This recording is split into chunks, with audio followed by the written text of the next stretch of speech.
Thank you so much. Thank you. Kindly take your seat. Yes, ladies and gentlemen, this is the 8th edition of Gatekeepers of Governance. We're hoping that you have your cup of tea or coffee to keep you company right now as we invite our panelists onto stage for the next session. Welcome back. The next session is on are professional-led companies professionally managed?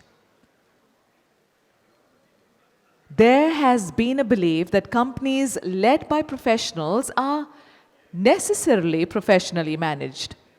Some events in the past few years have given the lie to that presumption. So the question now being asked is whether having a professional at the helm necessarily translates to the company being managed professionally. Ladies and gentlemen, it is my privilege now to introduce our panelists to you. We welcome our first panelist, Mr. Atanu Chakraborty. Please put your hands together as he joins us. He has been the chairperson of HDFC Bank since April 2021. In a long career in the Indian Administrative Service, he has worked in the areas of finance and economic policy, infrastructure, petroleum and natural gas. He was secretary to the Government of India in the Ministry of Finance, Department of Economic Affairs. He also served as secretary in the Department of Investment and Public Asset Management, where he led disinvestment proceedings in 2018-19, fetching the government 80,000 crore rupees. He has also served as the Director General of Hydrocarbons and the Managing Director of the Gujarat State Petroleum Corporation and the Gujarat State Financial Services. He served on the Central Board of Directors of the RBI. Ladies and gentlemen, please put your hands together for Mr. Atanu Chakraborty. Also looking forward to our next panelist, Mr. Subodh Bhargava, who's the Chairman Emeritus of the Aisha Group of Companies. A loud round of applause, please. He has the distinction of being one of the early non-promoter chairs of a corporate entity. He is also the former non-executive chairman of Tata Communications and Vatsala Limited. He is the chairperson of the Global Risk Management Institute. He has been a director on the boards of several large companies. He is a former president of the Confederation of Indian Industries, CII, a former president of the Association of Indian Automobile Manufacturers, and a former vice president of the Tractor Manufacturers Association.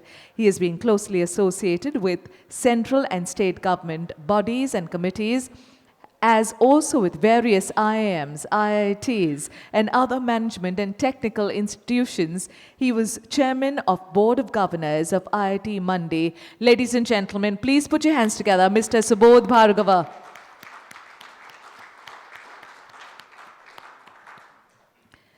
Ladies and gentlemen, joining our panelists on stage, we welcome Mr. Sanjeev Aga.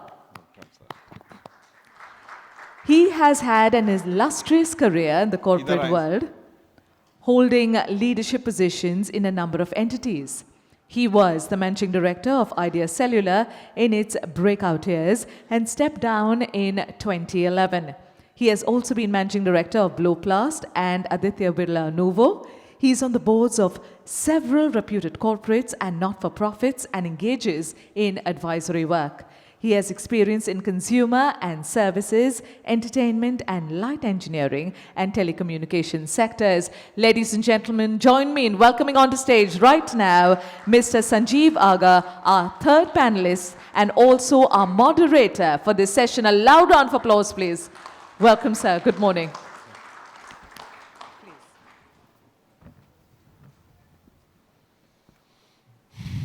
Good morning, ladies and gentlemen. As the lady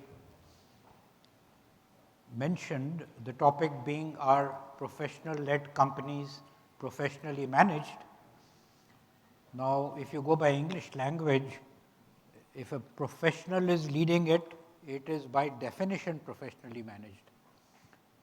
But if you flip the question, the same question, the reverse would be that are professional-led companies unprofessionally managed? And the question here is one of proportion. I'll take about 5 or 6 minutes, and then my co-panelists would also like to share their thoughts, and then we'll open it up for questions and answers. And it is quite possible that our thoughts may be quite divergent, and we may even like to quiz each other or interrogate each other, which is all fine. The first thing is that I'm really glad Mr. Damodaran has put the spotlight in an early session on professionals. For too long, when we discuss and debate what is happening in society in our country, the focus is either on politicians or the focus is on promoters or the capitalists. But their numbers are numerically negligible. They can do nothing without the large professional class, whether it is the managerial class or the officer class or accountants or what have you. And it is my thesis that the state of affairs in the company, good or bad, is determined by the professional class, which is overwhelmingly large in numbers and without which nothing can happen. And therefore, I would urge, not so much from a regulation point of view, but from a societal pressure point of view, that this spotlight on how the professional managers or professional leaders are doing their job for the country should come back into top focus. Now, normatively, a professional manager is someone who is selected because of their skill sets and the capabilities they bring to bear. Normatively, it is expected that although they have a finite term, their thinking horizon is long-term for the good of the company, and even though they are not proprietors, their mindset is proprietorial. They do what is best for the company's long-term interest. They set a moral compass for the entire set of people and the ecosystem they lead. And if I may add, they are quite aware that they should not be perpetuating themselves, but perpetuating the organization. Now, if one looks at India over the years, over the decades since independence, particularly in the 1950s, particularly I say so because it was unexpected. In the 1950s, we had stalwart professionals who led the company for a pittance. When one thinks of the people who have built the institutions, the companies, their salaries were a pittance. For them, it was a labor of love, and they have left enduring legacies which have carried the country forward for years. Now, there are so many examples that I won't name them in the public sector, in the public institutions, but even in the private sector. Before I started working, I had heard of Mr. Prakash Tandon, the first Indian chairperson of Hindustan Lever, and when his term came to an end, I'm told that he just gave in the keys of his company car, he got into his black Fiat Premier Padmini car and drove home to his home. Now these kinds of examples, these kinds of anecdotes, they become part of folklore, they become part of myths, and they shape the ethos of a company for successive generations. So we have outstanding examples where, professionally led companies have been more than professionally managed, and this continues till today. But I would dare say that perhaps the number of professionals who behave more unprofessionally than professionally is greater than the number of professionals who behave as professionally as possible. I mean, no one is capable of being, completely, upright in any society. But I'm talking of proportions. And here there is a very funny phenomenon. Just last week, I met a gentleman, younger to me,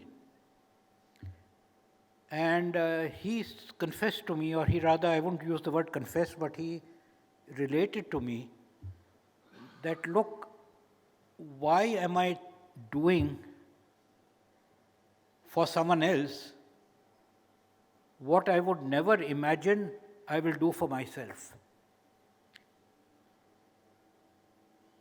And it is not just the risks associated with doing the wrong thing or an illegal thing. It is the, what should I call it? It is the conscience, or it is the degradation, the lack of self-respect what it leads to. When you become old and look back on your life as to what you've done, this is what I've done.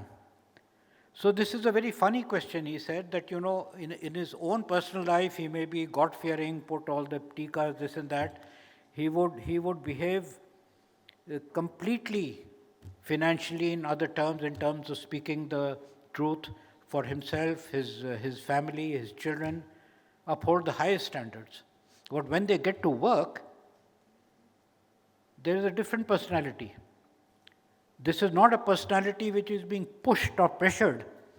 In fact, there are people, and I have known them, obviously I can't name them, who compete to come up with ideas and suggest them to their masters. The master could be a politician, the master could be a capitalist, and for no gain to themselves, no financial gain. But this is a peculiar Indian phenomenon, that you have one standard for yourself, you seek no gain, but when you are in a corporation or when you are in an office, there's a completely different, it's a Dr. Jekyll and Mr. Hyde kind of phenomena. So, I'm here talking that of people, I can understand when you are under pressure. And under pressure, the majority of us are not equipped to take, and we will wilt to some degree.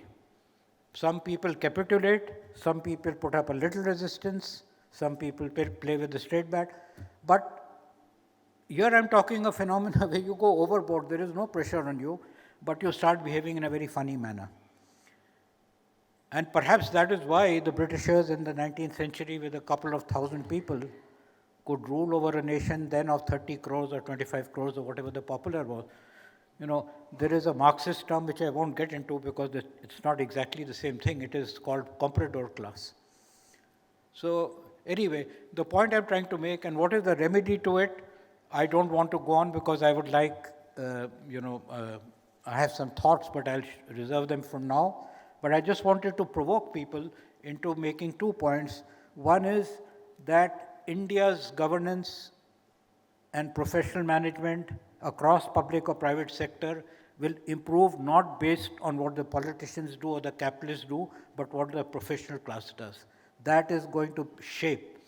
And I don't think the answer to that is more and more regulation. There are different answers, and it will be a very slow process, but I just deliberately wanted to toss this idea, and I would like, may I request Mr. Atanu Chakraborty to please share his thoughts, after that Subodh, and please come here. I'm through for now.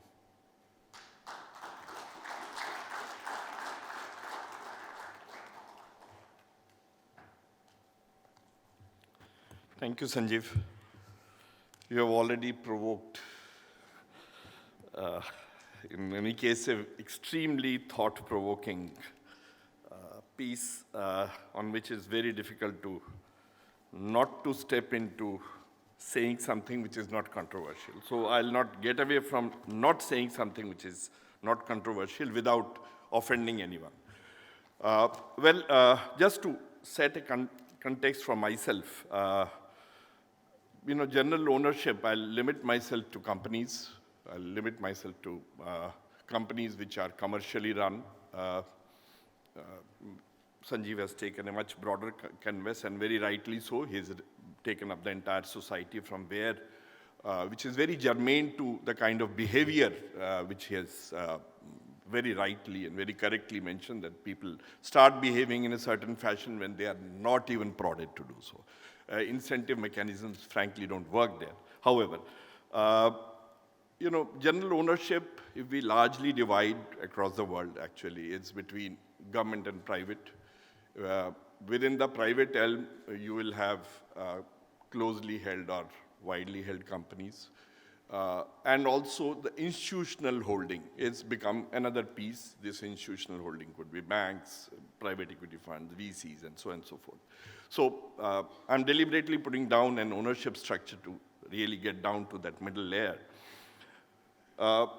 And they would always buy labor, and labor is naturally, first set is the managerial class, and that's what we are referring to, that over a period of time when the organization have grown, typically Webranian style, when the roles have been divided, the managerial or the officer class was born. And similarly, when the organizations are set up, they grow, always the major shareholders, owners, or if it's widely held, large number of owners possibly cannot run the company, so they hand it over to a professional. Sometimes it's professionally run, professionally managed, professionally led. However, here we are referring specifically to, as Sanjeev has mentioned, that somebody who is actually leading the organization, reporting to a board. The board could be consisting of the owners and the rest of the set. It could be widely held, as I had mentioned before. What are the various, we are supposed to think that that kind of a thing would be panacea for all ills, because professional-led company, they will bring in right kind of behavior pattern and take away from the typical Marxian issues which came up with respect to too much of the strong ownership of capital, which tends to bring in the kind of issues which come in running of a society or running of an organization. However, you find the same issue perpetuating and people capitulating to the similar kind of greed, making the similar kind of mistakes which were made if they were being run by a family-run organization. In the morning, I was talking to a gentleman and talking about this issue. He referred to me something very interesting statistics, that 50% of the world market cap is still delivered by family-run organizations because they have a strategic focus. So somewhere, possibly, the widely held corporations or, if you may say so, the professionally led organizations have not delivered as much as they ought to have delivered in an ideal world. 2008, if I take certain milestone, and for India, 2013, the Company Act on the corporate governance really brought large amount of changes. However, we are repeating the same mistakes. Silicon Valley Bank collapsed recently, and very similar things which have happened. Mr. Amarjit Singh recounted quite a few of them, so I'll not go over the same list again. Do show that the same symptoms do tend to appear with unfailing regularity to an extent that you can predict them. Why do they tend to happen? Because we have a prescription that we have separated ownership also from running the organization. We have boards, we have regulators, we have professionals running the organization. But still, the problems keep coming up. Let me state that my bias is more towards a kind of a setup where the professional is given more powers, as they say that let him run the company, Let the boards keep off, keep to the policy, keep to the strategy, and keep generally as a peeping Tom kind of a view on the manner in which things go. But again, as I have seen, that simplistic formulation has not really held water. And it collapses time and again. And corporate world, again, I'll not name, has seen professional managers who have become prima donnas, to say the least. They have perpetuated coteries. They have perpetuated their own existence. They have taken salaries, incentives far more in excess than possibly a promoter would have taken. All that has happened. Stories abound. We had in 2018 a big collapse. Again, that was in the public sector / private sector kind of a space. So all spaces have been affected by that kind of a disease. I was giving a thought to it as to what possibly could be the possible causes, and very quickly, Sanjeev, with your permission, I'll take a few minutes to just expand on them.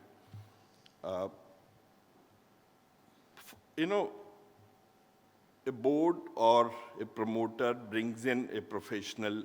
A relationship is set up that of a principal-agent relation.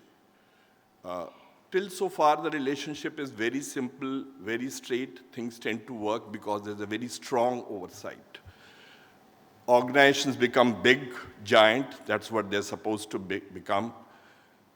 Then that oversight tends to become very loose. As I said, everybody wants कि उसको काम करने दो भाई, day to day उसको चलाना. Now where that day to day ends, nobody really knows. And the agent then tends to perpetuate himself. That agent is that professional who is leading the organization and his cohort or his coterie. This is a very standard management issue which has remained for quite some time, and to my mind possibly applies here also. The agent is simply perpetuating himself, and that leads to, again, our corporate governance framework talks about performance, measurable performance, aligning incentives. However, who is setting performance standards? Who is measuring them? Whether the measurement is correct? More often than not, most of the performances are measured after incentives are decided. Tell me a single corporate setup where the person doesn't go crying to the CEO, who is a prima donna, कि sir मुझे पूरे पैसे नहीं मिले, ESOP थोड़े कम मिले हैं, चलो थोड़ा बढ़ा दिया तुम्हारा. How is that done if there was a very clear-cut structure laid down? More sophisticated organizations have more sophisticated ways of doing so. But again, the same thing happens with unfailing regularity, which puts a cap on the growth. So a principal agent issue then translates into the incentives. And when the incentives are not against a real performance, but a perceived performance, when the real performance could be much better. You could be growing at 50% and you're growing maybe just at 15%. Or you are doing something which you need not do. You're fudging books, nobody will get to know till the fraud is actually detected. Then everybody is looking at the past, looking at the history, but by that time, a lot of water has flown under the bridge and a lot of damage is done. What can boards possibly do in these kind of issues would be, or what could a promoter do in these kind of cases, is something which needs to be debated, where measurability of performance, measurability of incentives. Government's response many times in these cases to set up a regulator. So we have now so many regulators that we even don't know their numbers, and regulators also don't know that what they're supposed to regulate many times. I know of one particular case. However, regulators are not supposed to be running the company. They are only supposed to set up broad framework for that sector. The company should be run as per the norms of corporate governance by shareholders and on their behalf by the board, with very clear-cut set roles for the managers thereon, but how many times does that happen? And that is where the arbitrage or the play or the capture for the profession-led manager comes in, and the times when the values are really getting compromised, this really becomes an issue. Next is the issue of, and many of you are on the boards of very distinguished companies, and a standard subject which is discussed is whether there is a smooth flow of information between the board and the management. Box is ticked. Frankly, very little information flows to the board. If it ever really went, none of the items would be cleared. If you ever ask people to write a simple summary of a particular board note, most of the people will not be able to write that properly. Information flow, only that information flow tends to go up in a case of a prima donna-led company, is where only that much is shown to board or a regulator which is required to be shown.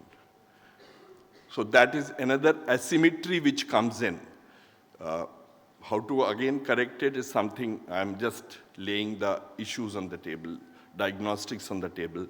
Frankly, those issues need to be held and sort of identified, handled on day-to-day basis through very rigorous work by most of the boards, as well as shareholders who have lots of stakes, especially institutional shareholders, especially when it comes to voting on incentives, salary, etc. Most of the time it doesn't happen.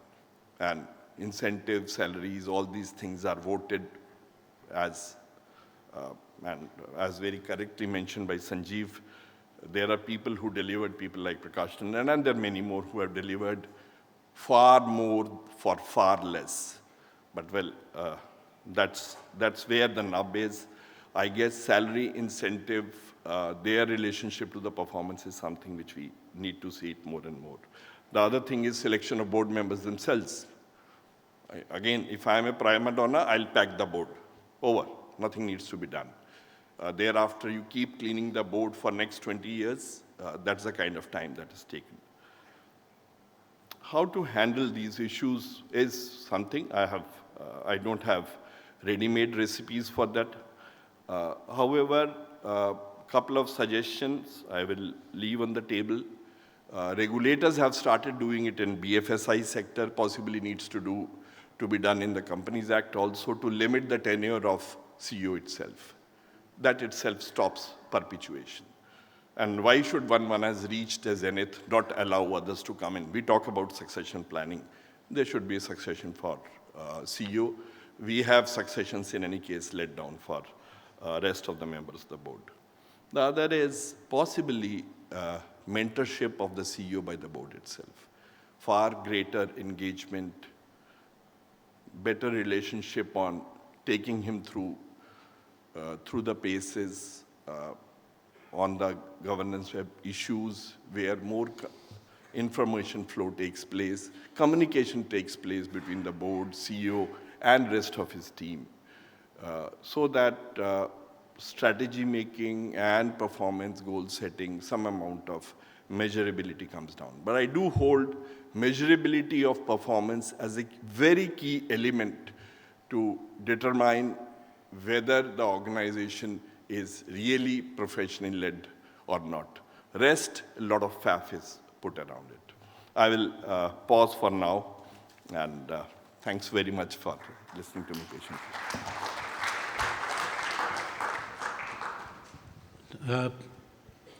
Thank you, Mr. Chakraborty. I think you reserved your best punches for the end, and both thoughts which are worthy that should there be, in fact, like the US, they don't allow more than 2 terms for a president.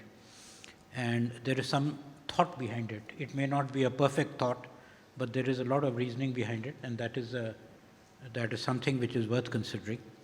And There were many other points which I would love to react to and admire, but as we are a little crunched for time and we would like also the audience, may I request Subodh, my colleague and senior friend, to share his views.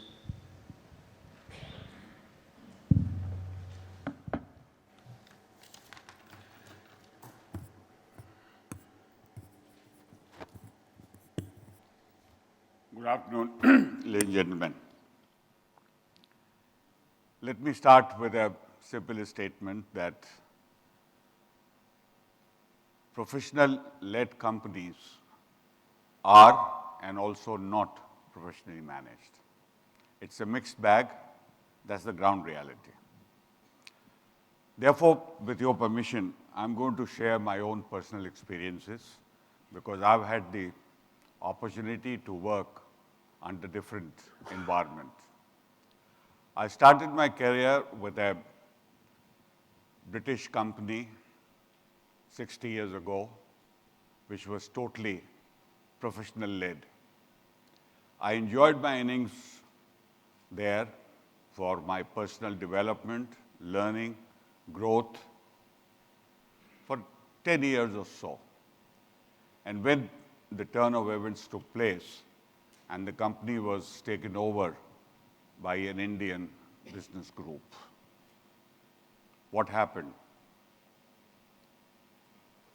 Asset stripping, confusion, politics, all types of issues, and some of us started feeling uncomfortable. Didn't enjoy ourselves being in that company. But once again, there was a lucky turn. The government of India took over the company.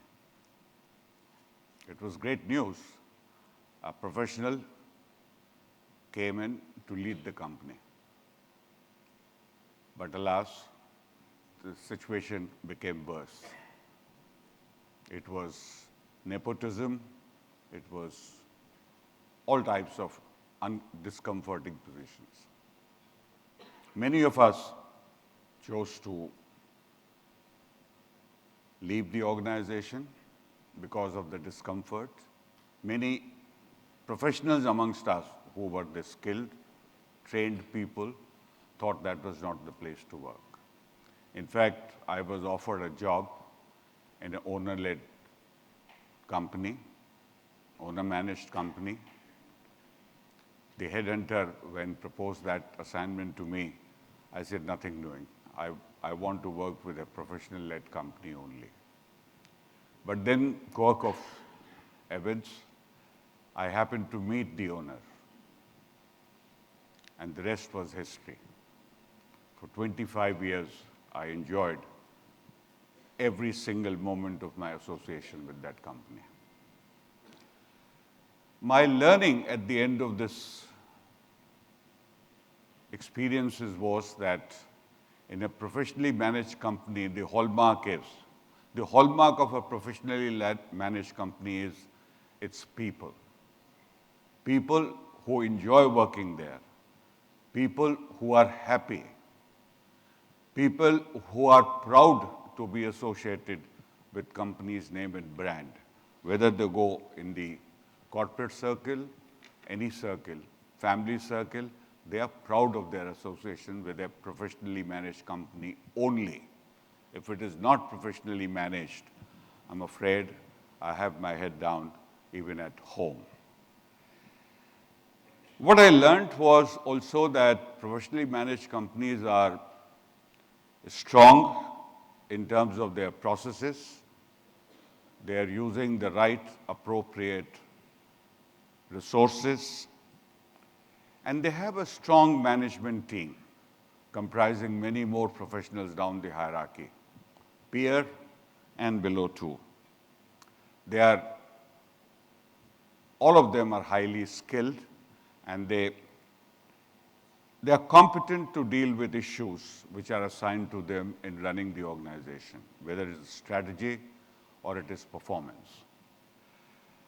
Professionally managed companies, as I see them, administer the management team of professionals administers the organizations, its operations, in a very systematic and transparent manner. And that's why the monitoring becomes reliable when it is based on data, it's systemic and transparent. Professional managed companies also have decisions which are not focusing only on the interest of the maximizing shareholder value, but they look at not only just the top and bottom line, but they look at the entire spectrum of stakeholders, and most importantly, that of the enterprise itself. Many of us talk about stakeholders, social, government, regulation, but I don't know if how many of us actually verbally talk about the institution being the stakeholder. The sustainability with the growth, with development for future years. How many of us focus on future expectations of our stakeholders and deliver on that? And I think, to my mind, that is a professionally managed company's character. Let me just take a few minutes to say that the focus of the professionally managed companies is they have got flatter organizations, not too much hierarchy, not a tall pyramid. Their people are empowered. There are teams which collaborate with each other. And I think most importantly, a professionally managed company, you will find that professionals work to make others also successful, not only for myself. They make others successful. They give credit to others when the job is done well and achievements are recognized. Their leadership style is that of participative nature. They involve their team and other professionals. And actually, the most important thing is that the professionally led company, the leader, is the first amongst equals. It can't be the other way around. The moment it is different, the professionalism evaporates, slowly maybe. The philosophy, very clearly, of a professionally managed company is based on values. And as I said, they look after the social interests and other stakeholders' interests also. The philosophy of the professionally led companies is in terms of what I said, a corporate culture which is demanding, yes, accountability, yes, but also focuses on work-life balance of its people. That's how they remain happy, that's how they enjoy. And that's not that you shortchange their work in any manner. The strategy of professionally led companies is largely stable, slow growth, somewhat risk-averse. They are more cautious in taking risk or disruptions. And two other things. They have a very strong board, diversified in every manner possible. Skill sets, gender, demography, and they rely on their board for oversight and guidance. They don't have puppets in the board, the professional-led companies. Now, there are professional-led, as was mentioned earlier, which have the owners also, and they have the wider public holding only. And there are companies, not only just the MNCs and their associates, but Indian companies, Larsen & Toubro, ITC, ICICI, LIC. Can you say they are not professionally managed? And therefore, if have those focuses and including a strong board, the end result is the performance which exceeds the market expectations. They perform as planned. Let me just take one more minute to say, if it was not a professionally managed company, but professionally led, what would be the attributes there? Lack of autonomy, people will feel strangulated. Lack of accountability, leaders feel even more worried. Politics within the employees. Employee satisfaction scores low, attrition high. And here I may say finally, I somewhat differ with my moderator, Sanjeev, and others. When it comes to the proportions, my personal view, which you might like to evaluate yourself, if the criteria which I've shared with you seems the right one, then I would say that professional-led companies more are professionally managed, if not most. And I'm not saying that owner-led companies are not professionally managed. Many are perhaps even better professionally managed because of certain attributes like higher risk-taking, etc. I'd like to pause here and then would be happy to be questioned. Thank you.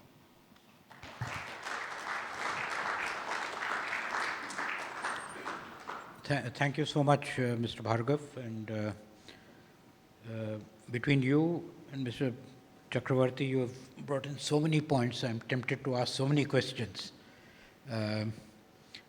But our panel time is just an hour. And I think it is fair that we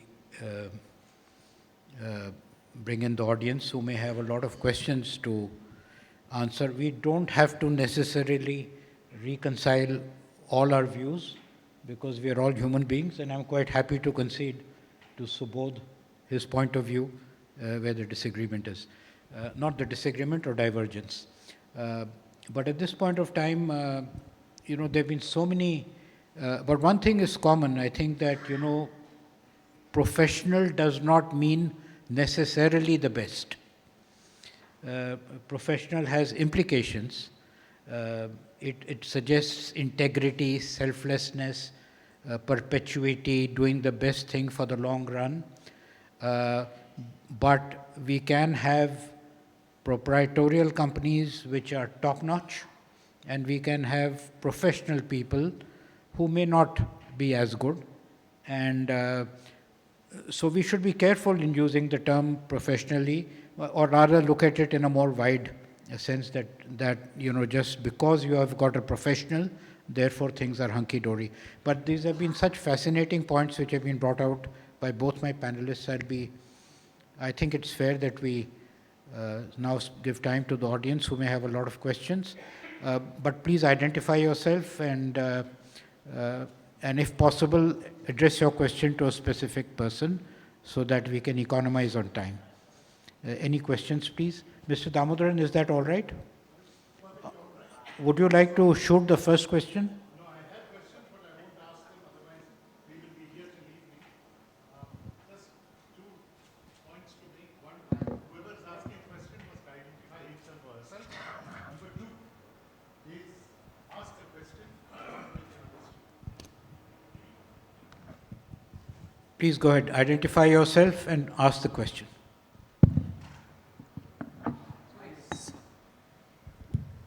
Yeah, this is Surya Narayanan, sir. Good afternoon. And this question is to the panel. I mean, I don't have a specific query to any person. See, in a company which is not promoter-driven and which is widely held, the culture can keep changing dependent on who is on the top, whether it is the CEO or the board or whatever is there. Is it possible that in such an organization, the culture of professionalism is implanted into the DNA so that it continues forever, irrespective of who is leading the company? So that is my question. Very good question. Courtesy demands that I hand it over to my fellow panelists, but I'd like to break the courtesy just for a minute. I think a corporation which has the right value systems down the line will expel a leader who is not himself compliant. Expel is a strong word, but cultures sustain or perpetrate when they are deeply embedded down the line. And then it becomes difficult for a top man to come and completely switch the culture. So I think this is my view, but I'd request my panelists if they have the same view or a contrary view. If I can just supplement what Sanjeev said, apart from what is deeply embedded cultural dimensions, I think the leader, the choice of the leader is extremely important while succession planning. And in a professional-led company, it's like a relay race. The outgoing leader hands over the baton to the next one. And I think the first principle they adopt is legitimize the past, even if there were mistakes. You are here because of past. You are here because the last leader, whether he was 1 term or 2 term or 5 terms. So I think this, and Hindustan Lever is the greatest example of that continuing leadership where the culture, the competence, the capability, all has been retained over decades. Mr. Chakraborty. Nothing new to add, I guess. All right, next question, please. Please go ahead.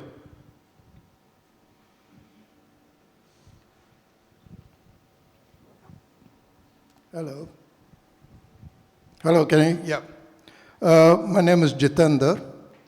My question is basically to the non-executive chairman of HDFC Bank.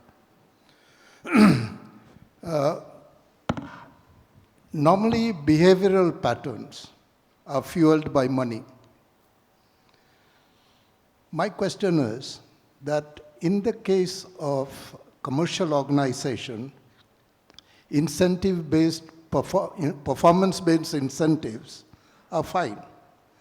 But would that be really applicable, and would it be good for a bank or a financial institution to have incentive-based, performance-based incentives? This particular issue of only money and performance and money being related directly on a very short-term basis has its corrosive effects. We have seen that on the ground. Many times I don't think that's always a good idea, and there the broader aspects of service to the consumers tends to get lost. Attrition tends to increase if they are linked on a very short-term basis. That's why for the senior management is always ESOPs and those kind of instruments which have a certain cliff and are delivered over a longish period. However, having said that, beyond a point, I don't think it's money anymore. It's also the challenge, the environment where one has to work, the fulfillment that one gets in a role, the role definition, clarity, and as Subodh has very rightly mentioned, lack of politics. These are all components which would also define how an individual is nurtured, how the professionalism of the organization in overall term gets defined. Money, certainly very important, but not the be-all and end-all, and on a very short-term basis, on a very short-term objective it's linked. Actually, it is more detrimental than really very, very effective. Therefore, to use and align an incentive with performance correctly is something which, depending upon the sector one is, industry one is, a level at which one is defining, because a person should also be in money perhaps a manager much higher up can be in money later, whereas a person lower down needs to be in money very quickly. Those are the kind of trade-offs one has, not easy trade-offs. And as I had mentioned, the measurability. Now, the measurability is where most of the issues come up, if you ask me very frankly. We can define all very well, have the best consultants doing it, but correct measurability, honest measurability, not giving up one's achievement to the other person happens rampantly across the entire corporate setup, public or private. It's something which really affects the morale and the manner in which people work, and then distorts the personality.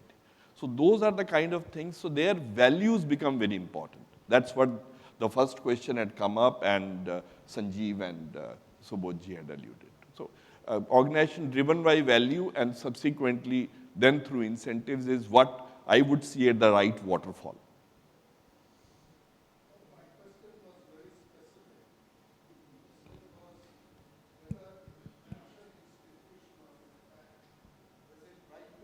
Performance-based incentives. Of course, yes.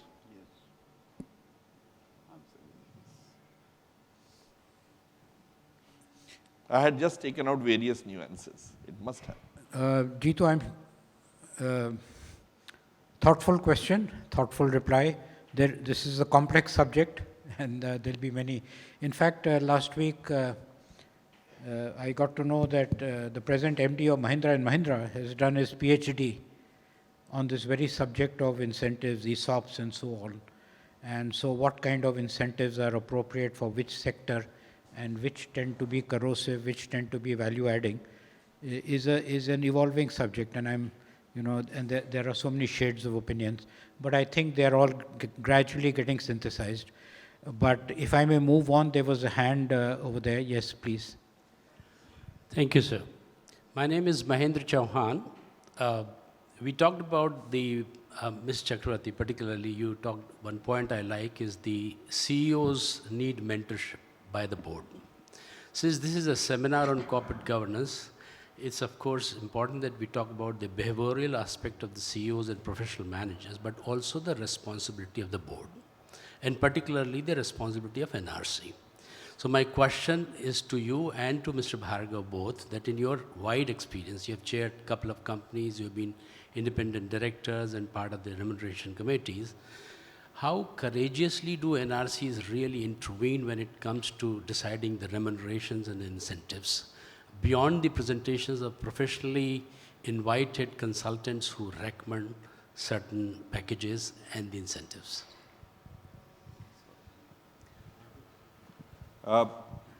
Thanks, Mahendra. You see, firstly, I think when it comes to board-led governance, I'm a votary of CEO and chairman role being separate, and preferably a non-executive chairman, where the conflict of interest is then minimized or eliminated. Second is the composition of the board and how the CEOs or the professionals take, or do they respect the board or no. And I think any competent board led by the right person would have to keep two things in mind. The market, the talent retention is not easy, especially at the fairly senior level. There are competitive bids all the time. There's always poaching taking place, whether it is pilots of an airline or a leader of an aircraft to leader of a corporate. So under that situation, and to keep the talent retained, not lose out, and also there is a degree of motivation in the financial rewards, as Ms. Chakraborty also said. I think, again, the hallmark of professionally managed company is that they create ESOPs or remunerations within the boundary lines which do not attract unnecessary jealousy, unnecessary criticism. And once again, I would say most companies today, even owner-managed companies, have to be very careful in retaining talent, whether may not be the CEO, but under CEO there is N-1 and N-2 who need to be retained. And the remuneration, including ESOPs, is really becoming a hierarchy. If many companies have down the line, at the lowest executive level today, ESOPs. So we are moving with the market, with the global trends. We can't get away from that. And I think we do a reasonably good job. Okay, there are exceptions always. I think we may have time for squeezing in just one or maybe two quick questions.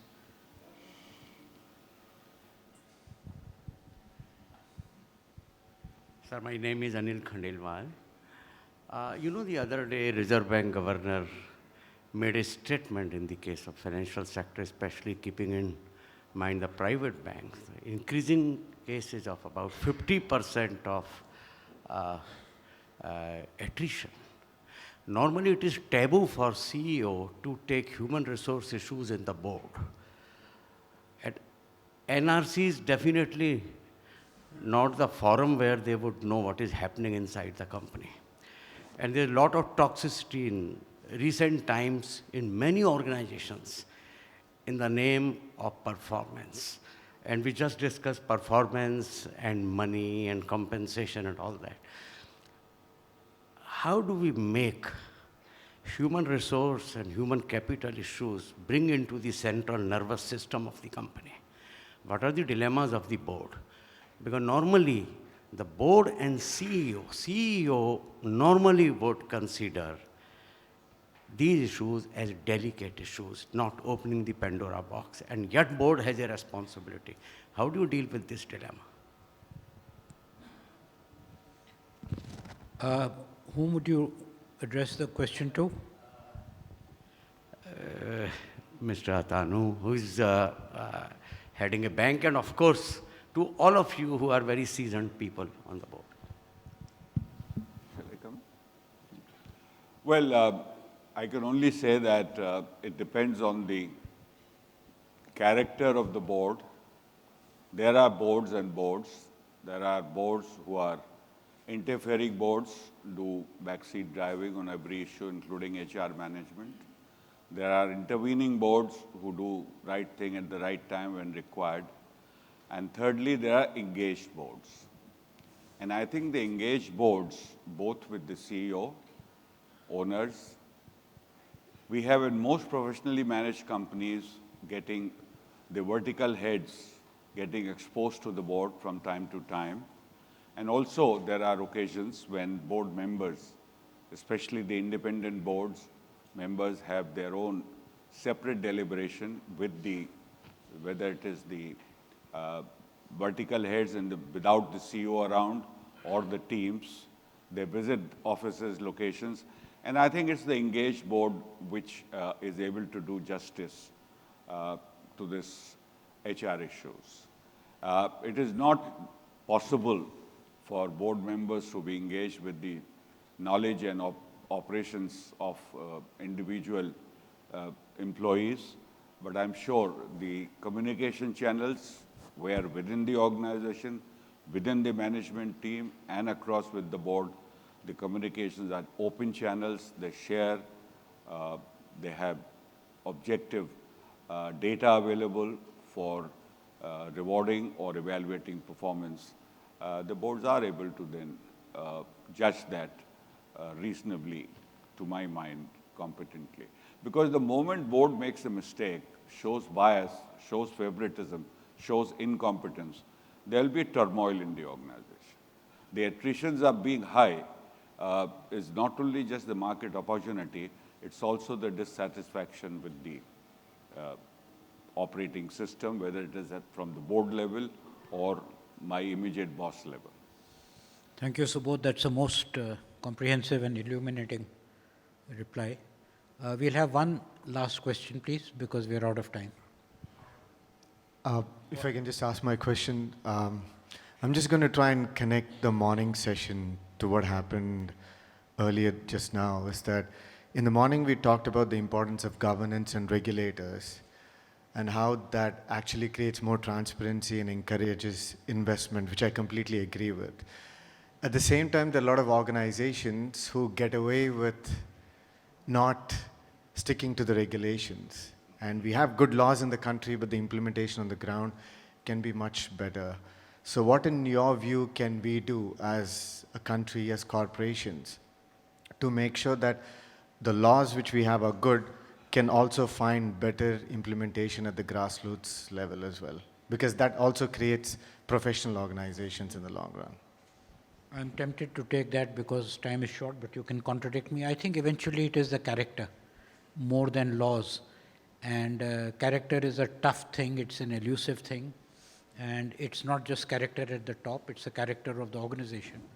And these are things which expel poor behavior and attract the right behavior. And these are self-perpetrating. But it's a very broad answer. I can't, at this point of time specify A, B, C, but this is what I broadly think is the correct answer to your question. If I may take a last, and you can please tell us whom you want to address it to, and that will be the last because we are out of time. Yeah, I am Babra here. I would like to request Atanu sir to give me some idea. I think, sir, you have touched upon a very important point because the information flow from the management to the board is very asymmetric. Because I have seen in some companies, they ration the information, they are not very transparent. So there is very limited information flows to the board. On the other hand, some companies tend to give us too much of information, I think, which we are not able to actually read, understand, make a kind of observation of it. And many times this information comes in with a very short notice. Tomorrow is the board meeting and the previous night it comes. So we have a wide spectrum. Some companies rationing the information and some companies who actually overflowing information. So how to strike a right balance and make the management understand? So they have to be a transparent, and at the same time they have to give the information what is required for the board for a decision making. So I would like your comments on this, sir. So if you look at the G20 Charter on Corporate Governance, which had come from the OECD Charter, is fairly comprehensive, though it has gaps with respect to consumers. It talks about markets somewhere. I found consumers missing there.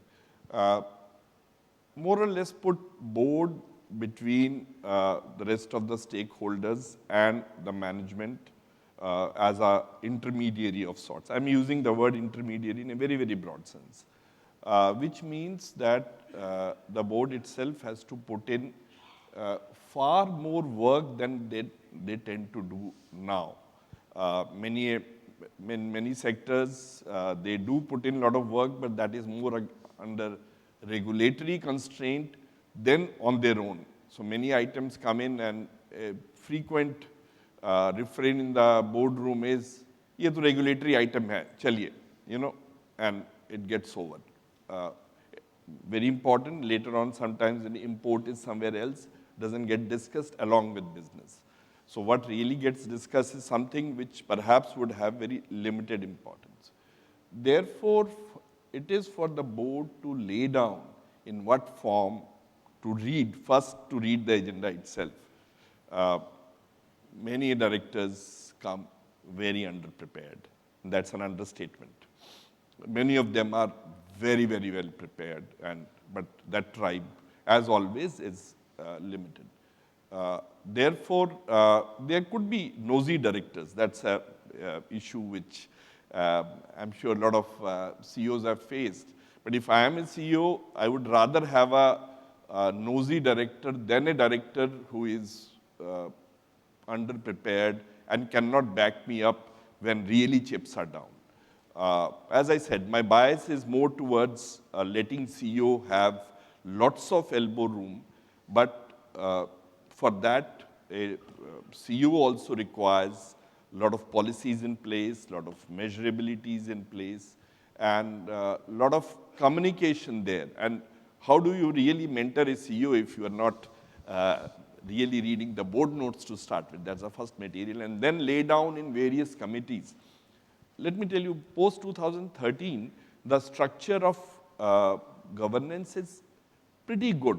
Now it's actually time to flesh it in various companies, and the better companies flesh it better, but that number is small. And as a quick last word, we are needing a lot of capital for growth, and the capital would come to those areas of the economy where the governance is good. That's where the trust is built up. And there are many facets of building up that trust. I think since we've overshot our time, I'll have to bring this session to a close. I think the only remark I would like to add is that we could go on. This subject is the heart of improving governance in India. And the approximately 70, 80 people here are going to be big constituents of that change. Thank you so much. We could have gone on, but I'll close it here. Thank you so much. Thank you so much, gentlemen. That was a very, very absorbing session. I can see that the questions kept coming in. We'd like to request Mr. Damodaran to kindly join us on stage to present the memento to our dignitaries on the dais. Thank you very much for that session. We didn't want it to end, so. And doing us the honors right now, Mr. Damodaran will present a memento. Now, these mementos have been very specially put together. We've got a caricature for each one of our panelists on stage. And along with that, a certificate that is going to share about planting 10 trees in the Sundarbans in their name. So, ladies and gentlemen, for our moderator, Mr. Sanjeev Aga, thank you very much, sir. Thanking our panelist, Mr. Subodh Bhargava. Thank you, sir. And ladies and gentlemen, the caricature and the certificate for planting 10 trees in the Sundarbans to our panelist, Mr. Atanu Chakraborty. A group photograph, if we may. With that, we come to the end of this session on our professional-led companies, professionally managed. Thank you.